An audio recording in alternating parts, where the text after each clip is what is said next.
লেবাননে পবিত্র মাহে রমজান উপলক্ষে ইফতার ও দোয়া মাহফিল এবং আলোচনা সভা করেছে শাহজালাল প্রবাসী সংগঠন। রোববার দেশটির রাজধানী বৈরুতে আল-কোলায় শ্রমিক ফেডারেশন অফিস হল রুমে এসব অনুষ্ঠানের আয়োজন করা হয়। সংগঠনের সভাপতি মোহাম্মদ ফজলু মিয়া আফজলের সভাপতিত্বে ও যুগ্ম সাধারণ সম্পাদক আব্দুল হান্নানের সঞ্চালনায় অনুষ্ঠানের প্রধান অতিথি হিসেবে ছিলেন শ্রমিক ফেডারেশনের প্রেসিডেন্ট কেষ্টু আব্দুল্লাহ। বিশেষ অতিথি ছিলেন শাহজালাল প্রবাসী সংগঠনের প্রধান উপদেষ্টা মোহাম্মদ জিয়াউল হক, উপদেষ্টা সদস্য শালিক আহমেদ, জাহির আহমেদ, মোহাম্মদ লুৎফুর রহমান, সিনিয়র সহসভাপতি মোহাম্মদ খসরু মিয়া, প্রচার সম্পাদক আব্দুল মন্নান, কোষাধ্যক্ষ জামিল আহমেদ ও দফতর সম্পাদক মুকাদ্দেস মিয়া।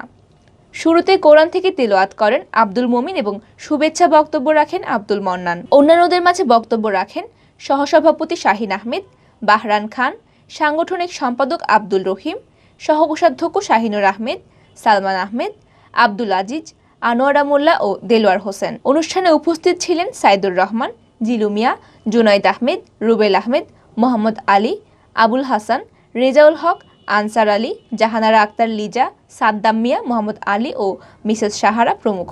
মাহফিল শেষে বৃহত্তর সিলেট বিভাগের লেবানন সহ সকল প্রবাসী ও দেশবাসী এবং মুসলিম উম্মার শান্তি কামনায় বিশেষ মোনাজাত করেন মোহাম্মদ আব্দুল কাদের।